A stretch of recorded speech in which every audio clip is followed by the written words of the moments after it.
মুসলিমদেরকে মারার জন্য ভারতে নতুন নতুন পায়তারা চলতেছে। এখন আমাদের এই ভাইরা তো বদ্ধ একটা জায়গায়। আপনারাই বলেন তারা কি করবে এখন? তারা মিশন নিছে, রাষ্ট্রীয়ভাবে মিশন নিছে মুসলিম নিধনের। এখন এই ভাইদের কোনো রাষ্ট্র নাই, কোনো জামা নাই, কোনো আমির নাই, কোনো এদাদ নাই, কোনো জিহাদের কোনো মানে ওখানে অবস্থাই নাই করার মতো তাদের, তাই না? ভিতরে কথা বলছি আমি, কাশ্মীরের কথা বলছি না। তাহলে এই ভাইরা এখন কি করবে? এই যে অবস্থা, এই অবস্থা কি মনে করছেন আমাদেরকে প্রভাবিত করবে না? অভ্যন্তরীণভাবে এখানে বাংলাদেশে আমরা বেশিরভাগ মুসলিম হলেও আমাদের আশেপাশে চতুর্দিকে ঘোরাফেরা করতেছে কুফফাররা, চতুর্দিকে ঘোরাফেরা করতেছে। আপনি কাকে বিশ্বাস করবেন? চায়নাকে বিশ্বাস করবেন? ভারতকে বিশ্বাস করবেন? নেপাল ভুটানকে বিশ্বাস করবেন? না মায়ানমারকে বিশ্বাস করবেন? আপনি যাবেন কোন দিকে? আমাদের প্রস্তুতিটা কি? আমাদের প্রিপারেশন কি? রাষ্ট্র কি প্রিপারেশন নিচ্ছে? আমার কথা হচ্ছে রাষ্ট্র নাকি যুদ্ধ করে? সবাই বলেন একটা কথা না, রাষ্ট্রের অধীনে যুদ্ধ। তো রাষ্ট্র কি প্রিপারেশন নিচ্ছে? রাষ্ট্রের সেই ফিকির আছে কিনা? রাষ্ট্রের তো এই ফিকিরটুকু নাই যে রাষ্ট্রের মধ্যে ইসলামিক আইনগুলো বাস্তবায়িত হোক। এইটুকু ফিকির নাই তো আপনাদের। যারা ইলেকশন নির্বাচন গণতন্ত্র এগুলো করতেছেন, কার ফিকির আছে? আল্লাহর কসম করে বুকে হাত দিয়ে বলেন তো, কার ফিকির আছে ক্ষমতায় গিয়ে আপনি আল্লাহর আইন বাস্তবায়ন করবেন? ইসলামপন্থী ভাইদের কথা বাদ দিস, ইসলামপন্থী ভাইদের কথা বাদ দিলাম, আমি সেকুলারদের কথা বলছি, ডেমোক্রেটিকদের কথা বলছি। কারণ রাষ্ট্র চলে আসছে এইভাবেই। আর যারা ফিকির করছেন ইসলাম নিয়ে আমি যাব, ওখানে গিয়ে এটা করবো, এটা আপনি ডেমোক্রেটিক সিস্টেমে করতে পারবেন না। আপনাকে সিস্টেমটা সরাই ফেলতে হবে। গণতন্ত্র বলে কোনো শব্দই রাখা যাবে না, তারপরে শরিয়া কায়েম করতে পারবেন। শরিয়া আর গণতন্ত্র একসাথে থাকতে পারে না। শরিয়া, গণতন্ত্র, ধর্মনিরপেক্ষতাবাদ, কমিউনিজম এগুলো একসাথে থাকতে পারে না। একটা বোতল, এর মধ্যে আছে আপনার বিষ, এখানে আপনি দুধ খেতে পারবেন না।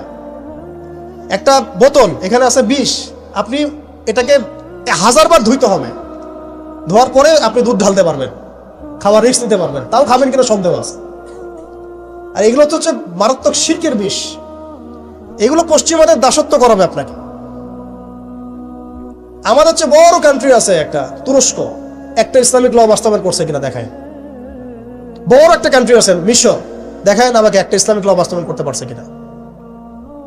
তিউনিসিয়া পারছে কিনা, আজারবাইজান পারছে কিনা, মরক্কো পারছে কিনা, ইথিওপিয়া পারছে কিনা? আপনারা বলেন পারছে কি? ইয়েমেন পারছে কিনা, জর্ডান পারছে কিনা, লেবানন পারছে কিনা? পারে নাই। আফগানিস্তান পারছে কেন? আফগানিস্তান পারছে কেন? কারণ তারা সিস্টেমগুলোকে সরাই দিছে। সিরাতের আদলে, সিরাতের রক্তে ওরা জমিনকে পবিত্র করে ফেলছে।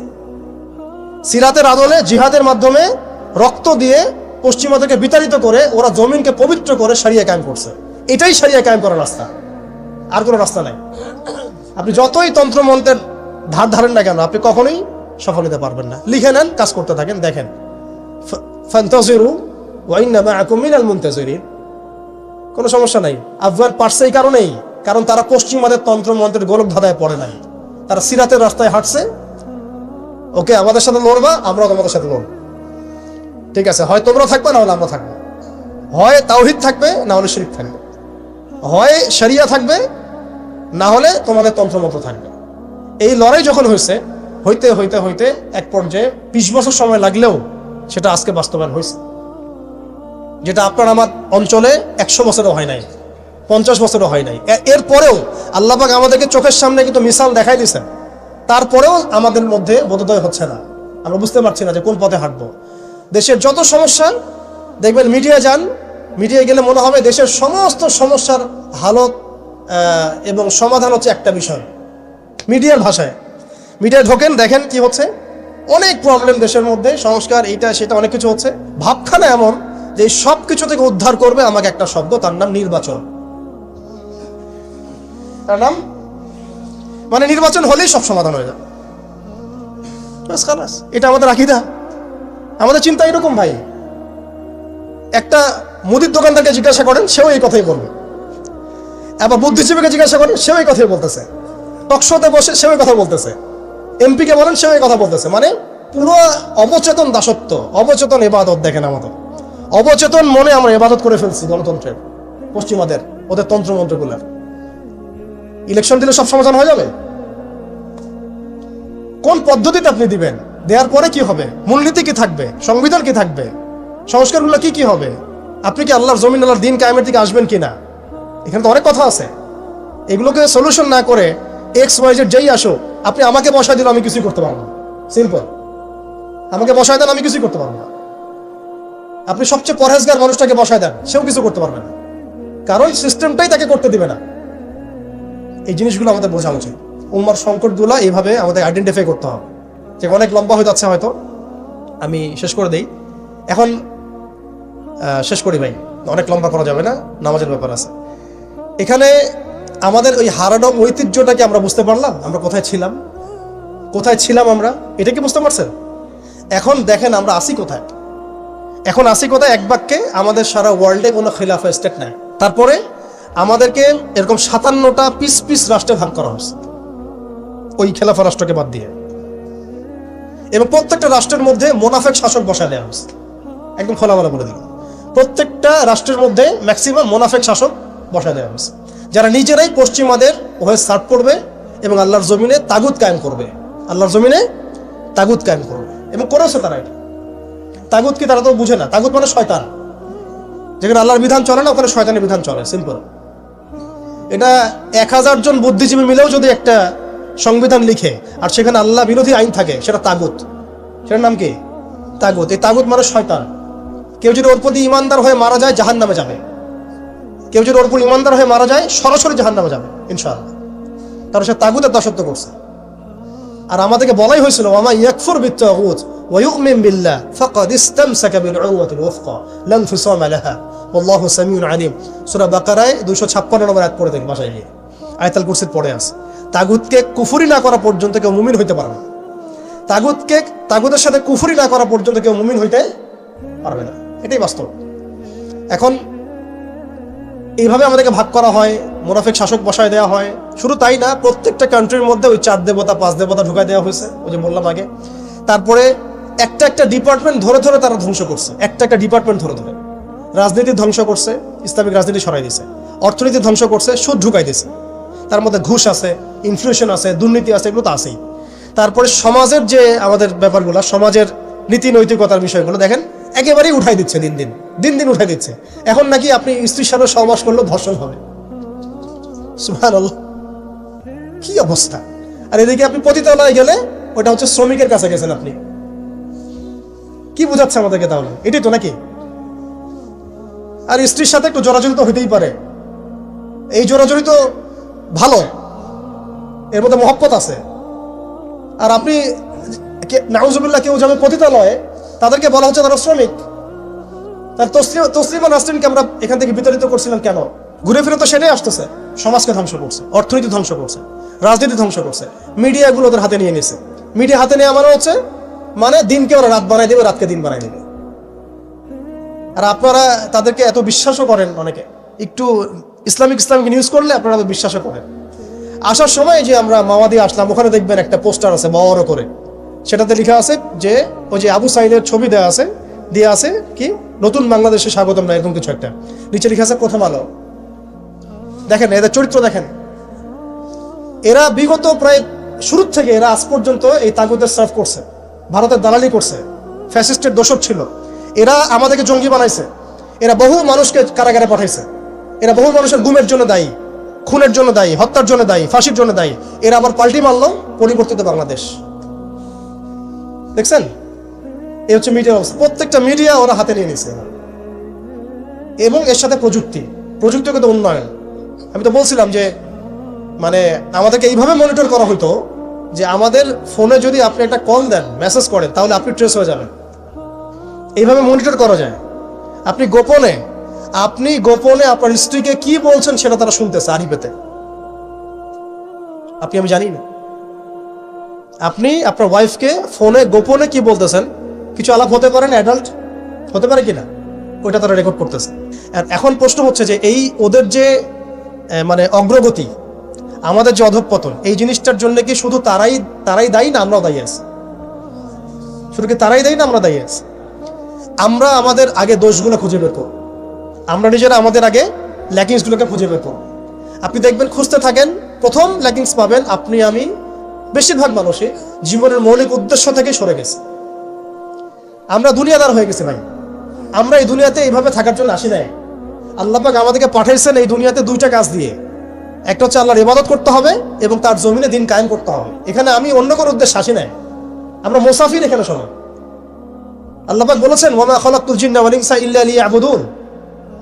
আর ইন তানসুরুল্লাহ ইয়ানসুরকুম ওয়া ইউসাব্বিত আকদামাকুম ওয়া লা তামুতুন্না ইল্লা ওয়া আনতুম মুসলিমুন। কতগুলো আয়াত আছে। ইন্নাল্লাহা লা ইউগাইয়িরু মা বিকওমিন হাত্তা ইউগাইয়িরু মা বিআনফুসিহিম। আয়াতের পর আয়াত বলা যাবে আমাদেরকে এই দুনিয়াতে পাঠানো হয়েছে দুইটা কাজ। আমাদেরকে আল্লাহর ইবাদত করতে হবে এবং আল্লাহর জমিনে তার দিন কায়েম করতে হবে। এটা আমাদের কাজ, বাকি সবকিছু গৌণ, এগুলো মুখ্য কাজ, মেইন।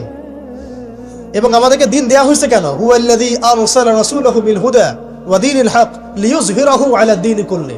এই দিনটা আল্লাহ পাক দিয়েছেন এই কারণেই যাতে এই দিন অন্য সমস্ত দিনের উপর জয়লাভ করে। তো জয়লাভ কখন করবে? যখন আমরা ফিকির করবো তখন। এটা কি আবরাহার যুগ যে আবাবিল পাখি এসে পাথর ছুড়বে? বলেন, এখন পাথর আপনাকে আমাকে ছুড়তে হবে? এটা তো আবরাহার যুগ না। নবী সাল্লাল্লাহু আলাইহি ওয়াসাল্লাম শুধু দোয়া দিয়েই কি সব হয়েছে? দোয়ার সাথে চেষ্টা করেন নাই তিনি? এমনকি বদর যুদ্ধের দিনও তিনি কূপ দখল করলেন, ভালো জায়গাটাতে শিবির গাড়লেন, সৈন্য বিন্যাস করলেন। সবকিছু যখন ঠিকঠাক মতো হয়ে গেল, তারপরে বৃষ্টি আসলো আল্লাহর পক্ষ থেকে, তিনি দোয়া করা শুরু করলেন। এই দোয়ায় আল্লাহ পাক ফেরেশতা নাজিল করলেন। তাহলে কি আমাদের কাছে একমুখী না সবকিছু করতে হবে? এখন আমাদেরকে এই ল্যাকিংসগুলোকে খুঁজে বের করতে হবে। আমাদের ল্যাকিংস কোথায়? এই ইমানের দুর্বলতা, জীবনের উদ্দেশ্যে দুর্বলতা। আমরা দুনিয়াদার হয়ে গেছি, ভোগবিলাসী হয়ে গেছি, আমরা আমাদের ঐতিহ্য ভুলে গেছি, আমাদের শেকড় ভুলে গেছি, আমলে ঘাটতি হয়ে গেছে, হারামখোর হয়ে গেছি, আমরা জেনাকার হয়ে গেছি, আমরা ফ্রি মিক্সিং করতেছি, পরকীয়া করতেছি, ঘুষ খাচ্ছি, দুর্নীতি করতেছি, সুদ খাচ্ছি। আমরা করতেছি এগুলো পশ্চিমারা করতেছে না। আমাদের ল্যাকিংসগুলোকে আমাদেরকে দূর করতে হবে। ইলমের ঘাটতি হচ্ছে, আমলের ঘাটতি হচ্ছে, আলেমদের সাথে সোহবত নাই, তাসকিয়া নাই, পড়াশোনা নাই। কি করতেছি ভাই আমরা? আসলে কি জন্য আসছি আর কি করতেছি? এইখান থেকে ভবিষ্যৎটা হচ্ছে এই যে ইনশাআল্লাহ এই দিন বিজয় লাভ করবেই। আজকার কাল হোক, আল্লাহ পাক এমন জামা, এমন ইমারা, এমন আল্লাহর সেনাবাহিনী তৈরি করবেন যারা আস্তে আস্তে আস্তে আস্তে পর্যন্ত জয় করবে। এটা লেখা হয়ে গেছে।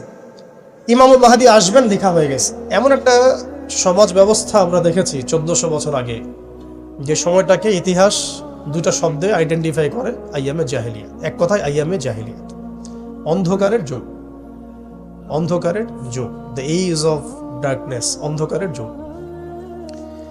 এই অন্ধকারের যুগ আল্লাহ রাব্বুল আলামিন মাত্র 23 বছরের ব্যবধানে একটা কিতাব নাজিল করে, একজন নবীকে প্রেরণ করে, একজন নবীর সুন্নাহ দিয়ে, এবং একটা জামা, সাহাবায়ে কেরামের জামা, মানে ঐক্যবদ্ধ একটা প্ল্যাটফর্ম, এটাকে দিয়ে আল্লাহ রাব্বুল আলামিন মাত্র উইদিন 23 ইয়ার্স, মানে মাত্র 23 বছরের ব্যবধানে আল্লাহ রাব্বুল আলামিন এই সমাজের চিত্রটাকেই পরিবর্তন করে দিয়েছে। এটা আমরা দেখেছি মাত্র 23 বছরের ব্যবধানে।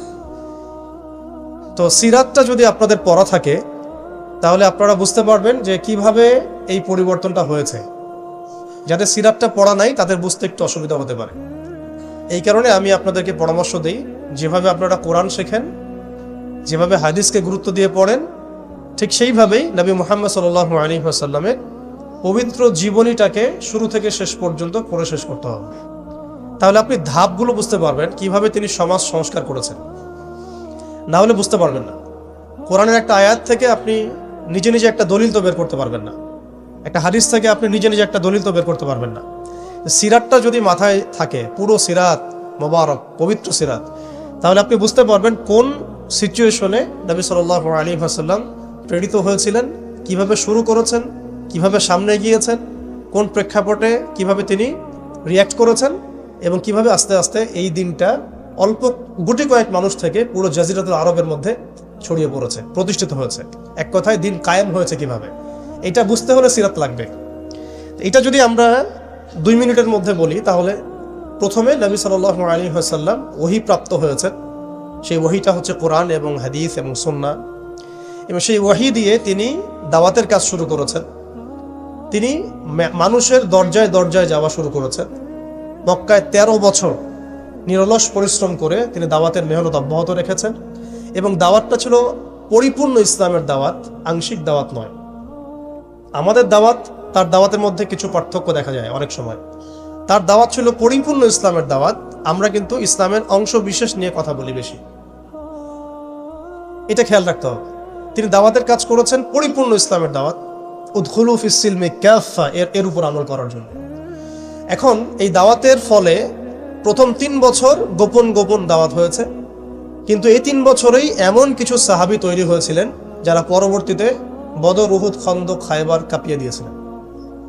যেমন আবু বকর সিদ্দিক, ওমর ইবনে খাত্তাব, ওসমান বিন আফফান, আলী ইবনে আবি তালেব, যায়েদ ইবনে হারসা, তারপরে বেলাল ইবনে রাবাহ, হামজা রাদিয়াল্লাহু আনহু, আব্দুর রহমান বিন আউফ, সাদ বিন আবি ওয়াক্কাস, আবু উবাইদা ইবনে জাররাহ, এরকম বরেণ্য সাহাবী যারা, এই সাহাবীরা তৈরি হয়েছেন কখন?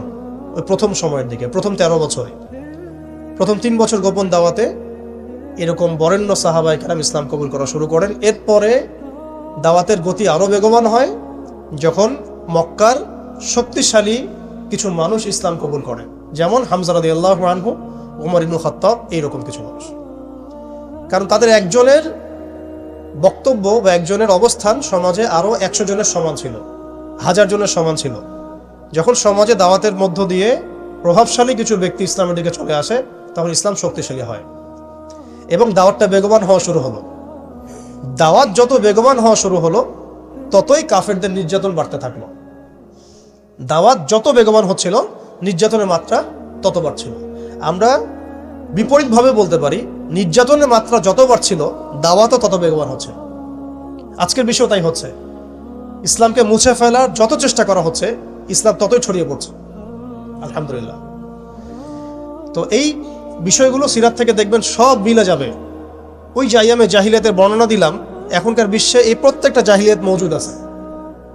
প্রথমে যে আইয়ামে জাহিলিয়াতের যে খাসলতগুলো বললাম, সেগুলো এখনকার বিশ্বে শতভাগ মজুদ আছে। এটা অনেক লম্বা আলোচনা। এখন তো মানুষ সরাসরি মুসলিমরা লাত, ওজ্জা, হবল, মানাতের ইবাদত না করলেও অদৃশ্য কিছু শিরকি মতবাদের ইবাদত করে, যেমন গণতন্ত্র, যেমন কমিউনিজম, ধর্মনিরপেক্ষতাবাদ, তারপরে জাতীয়তাবাদ, তারপরে এথিজম, নাস্তিকতা। এগুলো কিছু পশ্চিমা মতবাদ। এগুলো দেখা যায় না, ছোঁয়া যায় না, ভার্চুয়াল, ইনভিজিবল, কিন্তু এগুলো একটা আদর্শ। যে আদর্শগুলোর মধ্যে কুফর আছে, শিরক আছে, হারাম আছে, তাগুত আছে। সরাসরি মূর্তির সামনে সেজদা না করলেও অবচেতনভাবে মুসলিমরা আজকে এই মতবাদগুলোর পূজা করতেছে। এটাও শিরকের মধ্যেই পড়ছে, আংশিক হইলেও। কোনো কোনো ক্ষেত্রে যদি আকীদা ঠিক না থাকে, তাহলে পরিপূর্ণ শিরক হবে। এখন যাই হোক, ওই জাহালাতগুলো এখন দূর হয় নাই, বরং বহু উঁচু স্তরে এটা সমাজে ছড়িয়ে পড়েছে। আরো মাদক, সেটা কি থেমে গেছে? আইয়ামে জাহিলিয়াতের মাদক এখন বরং আরো উঁচু স্তরে আছে। কোন মুসলিম কান্ট্রি আছে যেটা মাদক মুক্ত? আরবের মধ্যেও দেখবেন মানুষ ওপেনে মাদক খাচ্ছে, আরবের মধ্যেই। যারা গিয়েছেন, যাওয়া আসা করেন, তারা তো দেখেনি মাদক থেকে কে মুক্ত, কোন কোন ন্যাশনটা মুক্ত মুসলিমদের মধ্যে। বরং ইসলামিক কান্ট্রিগুলোতে মদকে সংবিধান দিয়ে হালাল করা হয়েছে। ইসলামিক কান্ট্রিগুলো বলি আমরা, যে তথাকথিত ইসলামিক কান্ট্রি, বাংলাদেশকে তো অনেক ইসলামিক কান্ট্রি মনে করে আর কি, ঠিক আছে? পাকিস্তানকে ইসলামিক কান্ট্রি মনে করে, ইরানকে ইসলামিক কান্ট্রি মনে করে, ঠিক আছে? জর্ডানকে ইসলামিক কান্ট্রি মনে করে, লেবাননকে ইসলামিক কান্ট্রি মনে করে। ইসলামিক কান্ট্রি আর ইসলামিক স্টেট এগুলো এক না বিষয়। মুসলিম সংখ্যাগরিষ্ঠ থাকলেই একটা রাষ্ট্র ইসলামিক স্টেট হয় না, হয় না। মুসলিম সংখ্যাগরিষ্ঠ থাকলে একটা রাষ্ট্র কখনো ইসলামিক স্টেট হয় না। একটা রাষ্ট্র তখনই ইসলামিক স্টেট হয় যখন সেটা আল্লাহর আইন দ্বারা পরিচালিত হয়। তো বাংলাদেশ কি আল্লাহর আইন দ্বারা পরিচালিত হয়? সবাই জানি এটা হয় না। এটা হওয়ার ইচ্ছাও কি তাদের আছে? যারা লিডিং রোল প্লে করে, তাদের তো ইচ্ছাও নাই। কারণ তারা মনে করে ইসলামিক আইন দিয়ে যদি রাষ্ট্র চলে, তাহলে রাষ্ট্র নাকি মৌলবাদী রাষ্ট্র হয়ে যাবে, পশ্চিমারা রাগ করবে, আমেরিকা আব্বু মাইন্ড করবে, ভারত নাকি খেপে যাবে। এগুলো তারা মনে করে। এই জুজুর ভয় তারা আমাদেরকে দেখায়। এগুলো সব জুজুর ভয়। অথচ রাসূলুল্লাহ সাল্লাল্লাহু আলাইহি ওয়াসাল্লাম যখন মদিনা রাষ্ট্র কায়েম করেছেন, তখন বিশ্বে রোমানরা পরাশক্তি ছিল, পারস্যরা পরাশক্তি ছিল। মদিনা রাষ্ট্রের আয়তন এতটুকু ছিল, ছোট না, খুব বড় রাষ্ট্র ছিল না, ছোট একটা রাষ্ট্র, জনসংখ্যাও কম। মদিনার মধ্যে ইহুদিরা আছে, বনু কোরাইজা, বনু কাইনুকা, বনু নাজির আছে। পাশে আবার কিছু পত্তলিকও আছে, মদিনার ভিতরে আবার মোনাফেকরাও আছে। তাদের তাদের অস্তিত্বের উপরেই মদিনা রাষ্ট্র কায়েম হলো এবং সেখানে আল্লাহ পাকের বিধান বাস্তবায়িত হলো।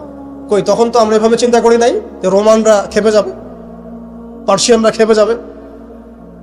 ওরা তখন সংখ্যার দিক থেকে, অস্ত্রের দিক থেকে, জনবলের দিক থেকে, মানে আপনার সার্বভৌমত্বের দিক থেকে মুসলিমদের চেয়ে অনেক শক্তিশালী ছিল। কিন্তু কোনো মুসলিম তো এভাবে চিন্তা করে নাই যে আল্লাহর জমিন, আল্লাহর আইন বাস্তবায়িত করলে ওরা আমাদের উপর খেপে যাবে, তেরে আসবে। আর আসলেই বাকি যে কয়েকবার তেরে আসছে সে কয়েকবার তারা নাকানি চুবানি খেয়ে বিতাড়িত হয়েছে। আমরা সেই রোমানদেরকে ডিফিট করেছিলাম, সেই পার্সিয়ানদেরকে ডিফিট করেছি, সেই রোম সাম্রাজ্য, সিরিয়া, শাম এগুলো আমরা বিজয় করেছি, সে পারস্য আমরা বিজয় করেছি। যারা আমাদের এগেনস্টে দাঁড়ানোর চেষ্টা করেছে আল্লাহ পাক ধুলা বানিয়ে উড়িয়ে দিয়েছিলেন। কই তখন তো আমাদেরকে এত নেগেটিভ চিন্তা করতে হয় নাই, ব্যাকফুট চিন্তা করতে হয় নাই।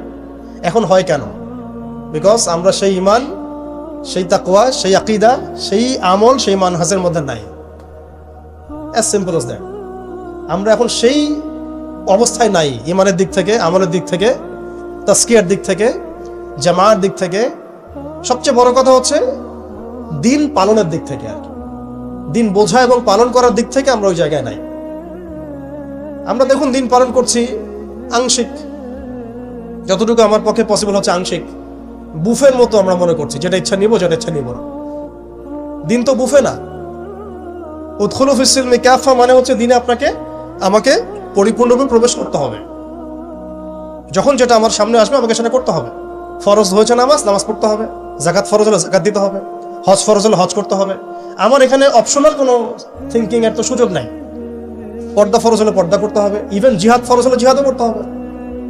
যেটা ফরজ হবে সেটা করতে হবে, যেটা ওয়াজিব সেটা করতে হবে, যেটা সুন্নাহ সেটা আমল করতে হবে। এখানে তো আমার অপশন নাই যে আল্লাহ আমি পর্দাটুকু বাদ দিয়ে দাও আমার জন্য, নাউজুবিল্লাহ, আমার জন্য মদটাকে হালাল করে দাও, নাউজুবিল্লাহ, আমার জন্য জেনাকে হালাল করে দাও, নাউজুবিল্লাহ। এটা কি সম্ভব? কিন্তু আমরা এই সিস্টেমগুলোর মধ্য দিয়ে আল্লাহর হালালকে হারাম করছি, হারামকে হালাল করছি। তো আমি বলছিলাম ওই জাহালাতের এই না সুদভিত্তিক সিস্টেম দূর হয়েছে, আর না সেই মাদক দূর হয়েছে, আর না সেই শিরক দূর হয়েছে, আর না গোত্রীয় হানাহানি দূর হয়েছে। গোত্রীয় হানাহানি কি দূর হয়েছে? না। এখন হানাহানি গণতান্ত্রিক ভাষায় করলে জায়েজ, তাই না? গণতান্ত্রিক লেভেল দিয়ে হানাহানি, মারামারি, কাটাকাটি, মিছিল, মিটিং, শোডাউন, রাস্তায় কোপাকুপি সব জায়েজ। কিন্তু ইসলামের পরিভাষায় যদি আমরা জিহাদ ফি সাবিলিল্লাহ বলি তাহলে আটকে ওঠে, বাপরে বাপ কি অবস্থা, তাহলে মৌলবাদী, জঙ্গি, সন্ত্রাস। ছাত্ররা যা করেছিল জুলাইয়ে, এই কাজটার 10%ও যদি দাড়ি টুপি বলাটা করতো তাহলে মনে হয় বাংলাদেশেও সব মসজিদ সিলগালা মেরে দিত, সব মাদ্রাসা সিলগালা করে দিত, তাই না? মানে গণতান্ত্রিক পরিভাষায় এই ফিতনাগুলো জায়েজ, তাই না? ফিতনা মানে পরীক্ষা, ফিতনা মানে শব্দ কি? পরীক্ষা। এই পরীক্ষাই তো আমরা। কিন্তু ইসলামিক পরিভাষা যদি আমরা ইবাদত বলি, ইসলামিক পরিভাষা একটা ইবাদত, সেটা নাজায়েজ হয়ে যাচ্ছে। আর গণতান্ত্রিক পরিভাষায় তথাকথিত এই গণতান্ত্রিক রাষ্ট্রে এবং গণতান্ত্রিক এই বিশ্বে এগুলোকে তারা জায়েজ করে নিয়েছে। আফ্রিকাতে যখন পশ্চিমারা হামলা চালায় গণতন্ত্রের নামে, এটা জায়েজ হয়ে যায়। আরব বসন্তের নামে যখন বিভিন্ন কান্ট্রির মধ্যে ফাসাদ সৃষ্টি করা হয়, গাদ্দাফিকে ফেলে দেওয়া হয়, মনে আছেন আপনাদের আরব বসন্তের কথা? ইয়েমেন থেকে শুরু করে, তিউনিসিয়া থেকে শুরু করে প্রত্যেকটা কান্ট্রিতে যা করলো তারা, মনে আছে তো নিশ্চয়ই? এগুলো তখন জায়েজ। মিশরে করেছে, তাই না? সোমালিয়া, কঙ্গো, ইথিওপিয়া, নাইজেরিয়া, এগুলোতে যা হচ্ছে এগুলো জায়েজ ওদের ভাষায়। ইরাকে হামলা চালানো ওদের জন্য জায়েজ ছিল, তাই না? গণতন্ত্রের ভাষায়। ওখানে লাখ লাখ মানুষ মারলেও সেটা জায়েজ। ওটা নাকি শান্তি প্রতিষ্ঠার জন্য করা হচ্ছে। তারপরে আফগানিস্তানে লক্ষ লক্ষ মানুষকে মারা হয়েছে, ওটা তখন জায়েজ ছিল। কাশ্মীরে আজকে মানুষকে মারা হচ্ছে, এটা ওদের কাছে জায়েজ হয়ে গেছে। আর কোথার এক্সাম্পল দিবেন? চায়নার মধ্যে মারা হচ্ছে উইঘুরদেরকে, আরাকানে মারা হয়েছে, তারপরে ইয়েমেনে তো মারা হচ্ছেই সেই 15 সাল থেকেই, জর্ডানে হয়েছে, লেবাননে হয়েছে, খাস করে প্যালেস্টাইনে, খাস করে কোথায়? প্যালেস্টাইনে, গাজায়। এগুলো তারা গণতন্ত্র প্রতিষ্ঠার নামে এগুলো করলে সেগুলো জায়েজ। এবং এখানে দেখবেন 100%ই মুসলিমদের রক্ত ঝরছে, কোনো অমুসলিমের রক্ত কিন্তু ঝরছে। তো এগুলো তাহলে এই তন্ত্রমন্ত্রগুলো এই তন্ত্রমন্ত্রগুলোকে আমরা বলি এখনকার জামানার দেবতা, যেগুলোর পূজা ওরা করতেছে। ওই জামানায় যেমন লাত উজ্জা হবল মানাতের ইবাদত হতো, এখন ঠিক এই তন্ত্রমন্ত্রগুলোর ইবাদত দাসত্ব পূজা হচ্ছে, এবং সেগুলো আমাদেরকে গেলানো হচ্ছে আমরা যেন এগুলো হজম করি, গিলি। অথচ এগুলো আমাদেরকে ধ্বংস করার জন্যই তারা সৃষ্টি করেছিল। আমাদের চোখ এখনো সবার খোলে নাই। এই সিস্টেমগুলো আমাদেরকে কখনোই সেই হারানো ঐতিহ্য ফিরাই দিবে না। এই সিস্টেমগুলোর মধ্য দিয়েও কখনো ইসলাম কায়েম করা সম্ভব নয়। আপনারা আরো 100 বছর ট্রাই করেন, 100 বছর পরে হলেও বুঝবেন। যদি হতো 100 বছর আগেই হইতো। আরো 100 বছর ট্রাই করেন, তারপরেও যদি আক্কেল হয়। এই সিস্টেমগুলো তৈরি করা হয়েছে আমাদেরকে ওদের দাস বানানোর জন্য।